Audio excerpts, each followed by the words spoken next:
Hey, everybody. Welcome to the 24th edition of SF Indie Fest. I'm Chris Metzler, one of the programmers here.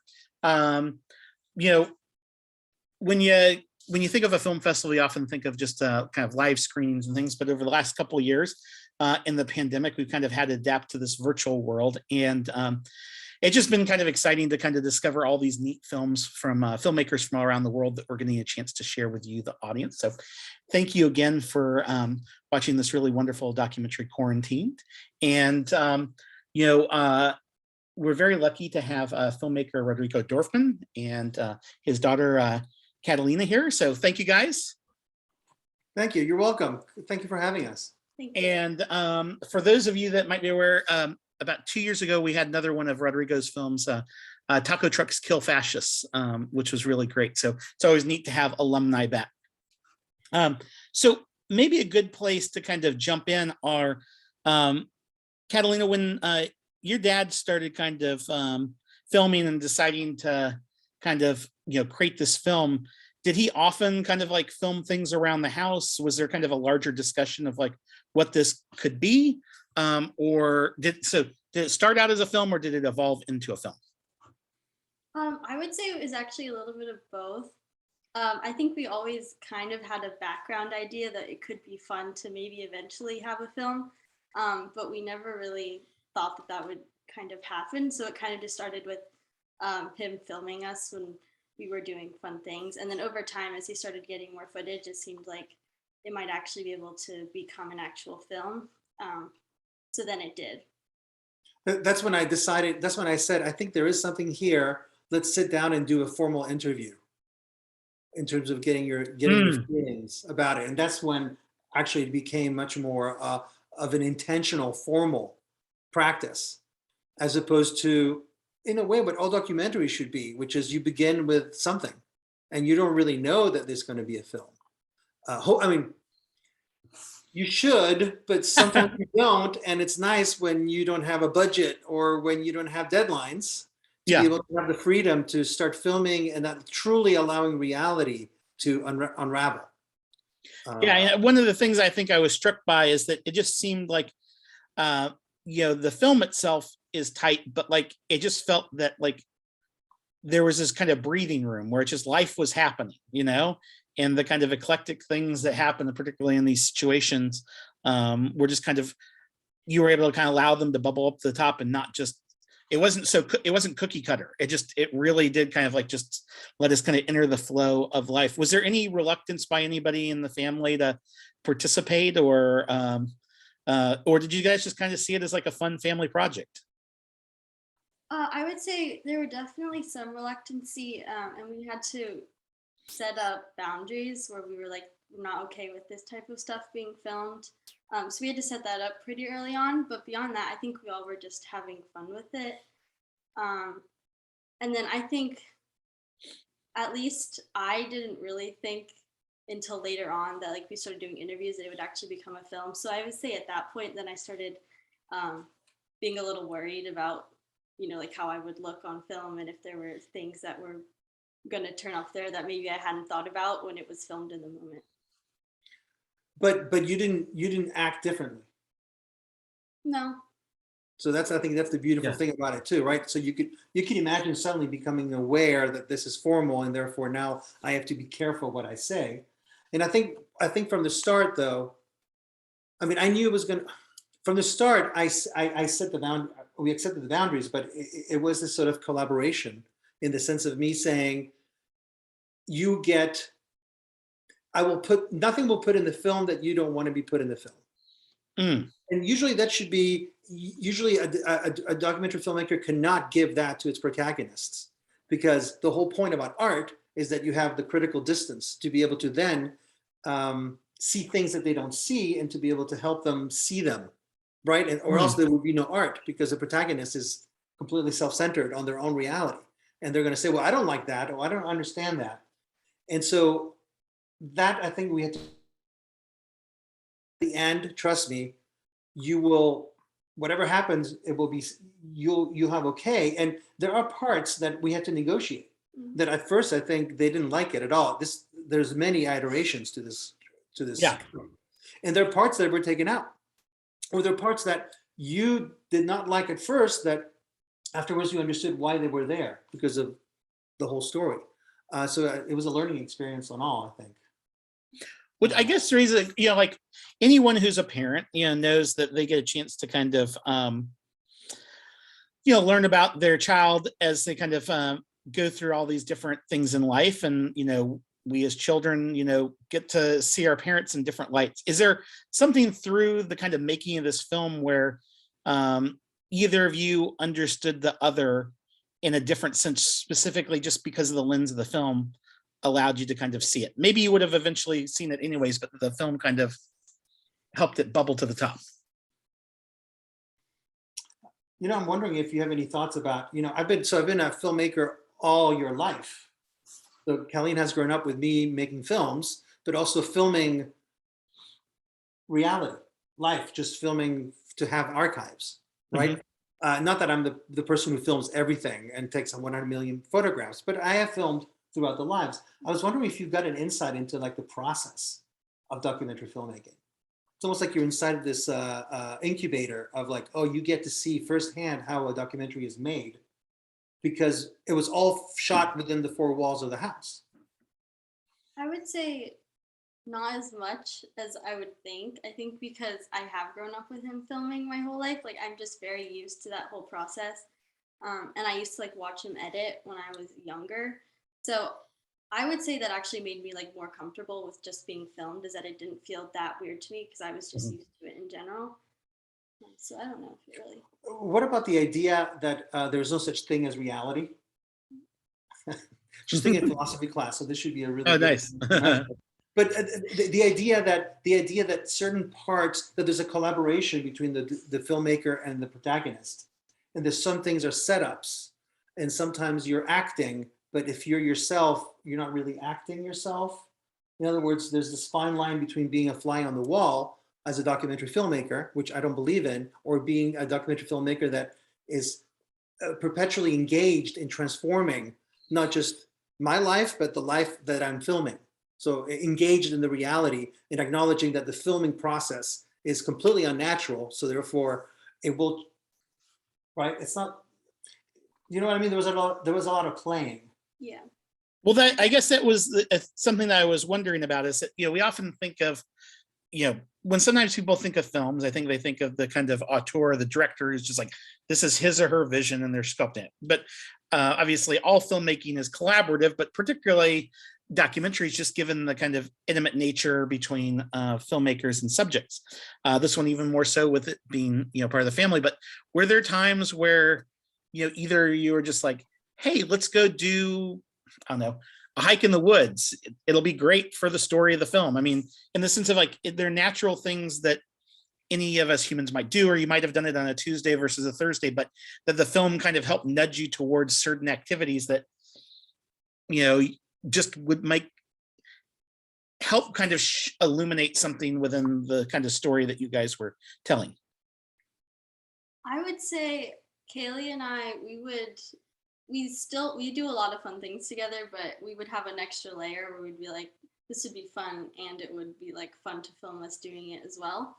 So I guess a little bit of that happened, and then towards the end of filming, when we knew we were going to stop filming relatively soon, we would start having more like directed stuff where like Dad was like, maybe we need to get a scene of you cleaning, which is going to happen anyway, whether we're filming or not. Like, let's get it filmed now. So like that type of thing. But I think generally it wasn't too much.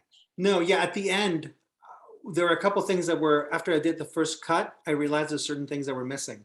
Because I was editing as I was filming. And so I said, you know what, I think we're missing this. Or suddenly there's a story developing and this element is missing, so I'm going to need it. And so then we just set it up. But it's not like something you weren't going to do anyway. And then there's things that happen like the rabbit, for example.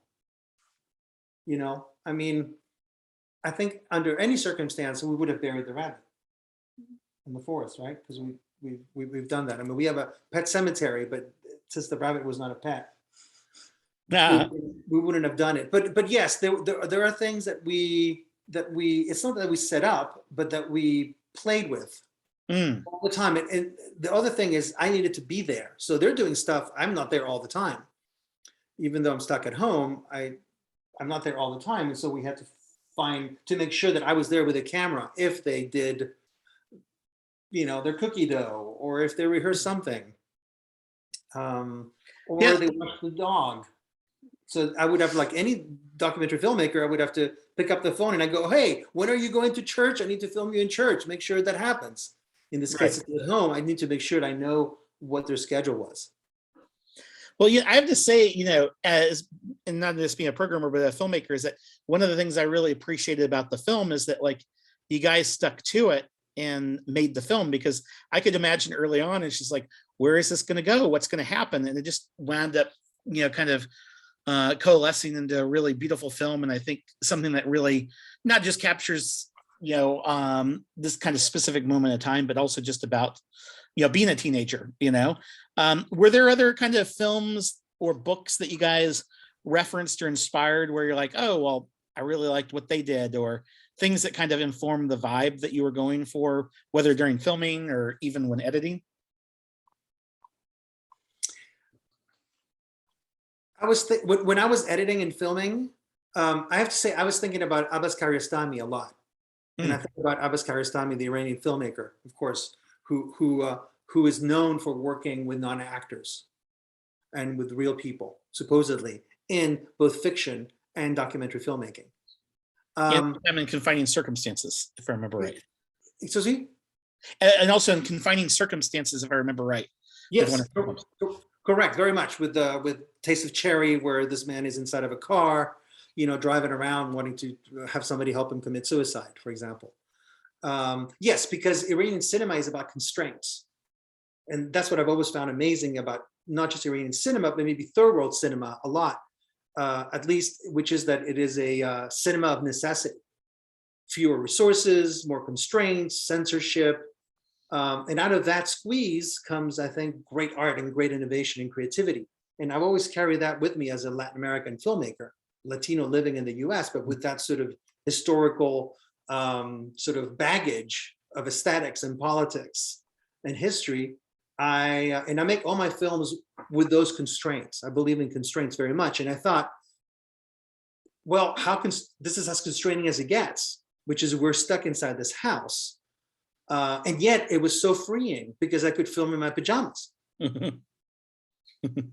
So it's two things at once. It's both completely constraining and completely freeing. And I have to say that for decades, I've wanted to make my house a protagonist, because it's, as somebody who's lived in exile all their life, half of their life, and this is the second half of my life, a house is such a powerful, beautiful thing. It's just a pound of my flesh, and I love it so much. And I wanted always to make a film that showcases the house as the home, as the place that I've chosen to live in. Yeah. And to me, that was another great opportunity. So probably the other protagonist is the house, I think, in many ways.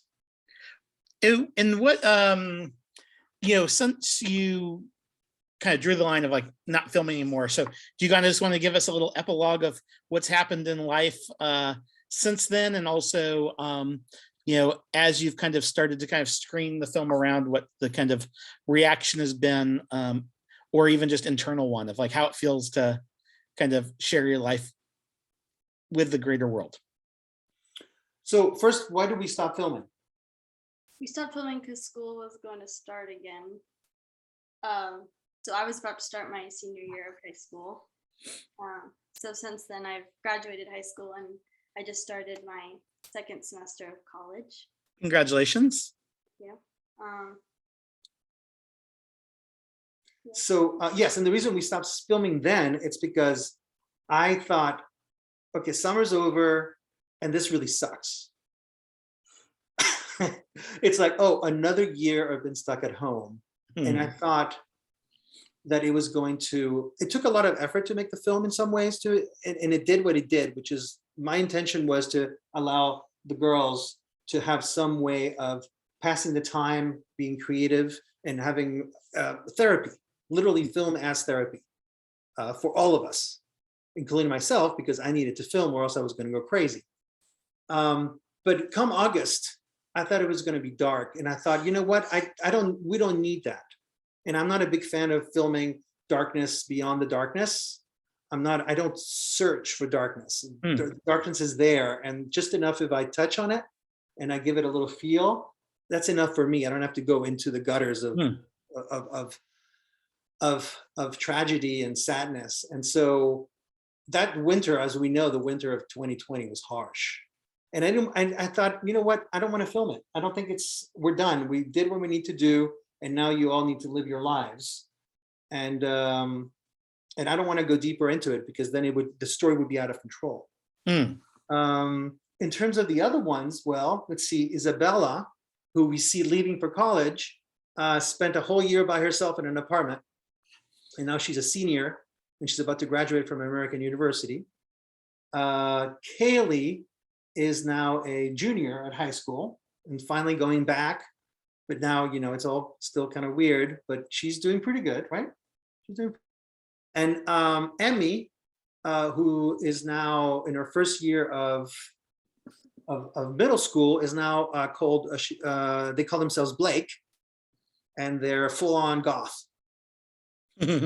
So that's a huge change. If you could see the change, that would be one of the most sort of radical changes of all of is Blake.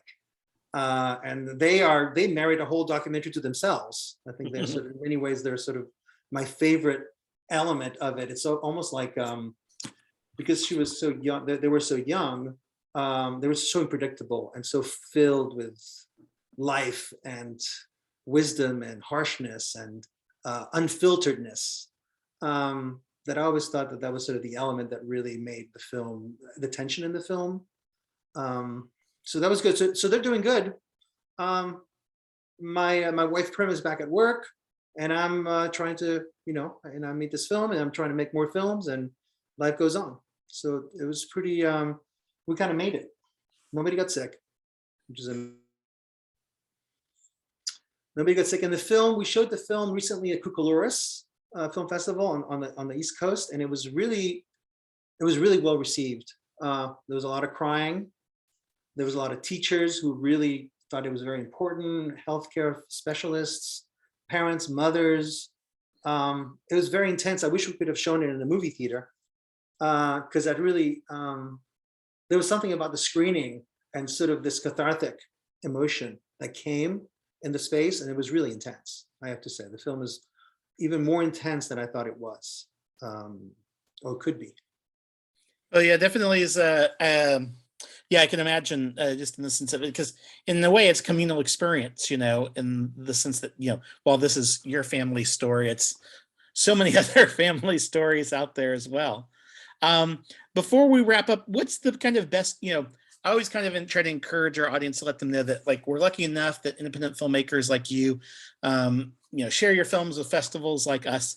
And, if we like the film, we're supposed to be kind of your grassroots street team to kind of help spread the word out there. What's the best way for folks to continue to follow the film, but also just follow your career, Rodrigo, and be on the lookout for the next film? So a couple of things. By the time you see this, video, you will know. So I'll make the announcement now because it's still in the wraps. But Quarantine has been picked up by Real South for PBS screening across the U.S. So coming in April, I think, hopefully, people will be able to see the film on television, streaming through PBS, and then on the Amazon PBS channel. So that's going to be a huge deal. I'm very excited about that because I think the film really should be seen by a lot of people for its message. The other thing is you can definitely follow me. So we're going to launch, we'll have a website for quarantinedthemovie.com, and we'll have the Facebook page will also be available. And you can find information about the film too through my website, which is rodrigodorfman.com. And I'm hoping there's going to be the film will have a large conversation piece, especially about mental health, that I think is really been put in the back burner for obvious reasons when people are dying in hospitals. But I think that the consequences of mental health are huge. And I don't know if Catalina wants to finish, by speaking a little bit to that to your peers about, the importance of maybe expressing yourself, finding a space to be able to, you know, discharge. Yeah, I feel like over the past, like since we've stopped filming, like I've just learned the importance of not rushing to like fix your mental health in a way, and just to, you know, try every day to be a bit better than the day was before. So it's like a long process to become like stronger with your mental health, but like every day I feel like I'm getting better. Very nice. Well, thanks again for sharing your family's story with us, but also just kind of crafting a really unique and interesting film. So thank you again, and have a great day. Thank you for having us. Glad you enjoyed it, and I look forward to seeing you in person sooner than later. Most definitely.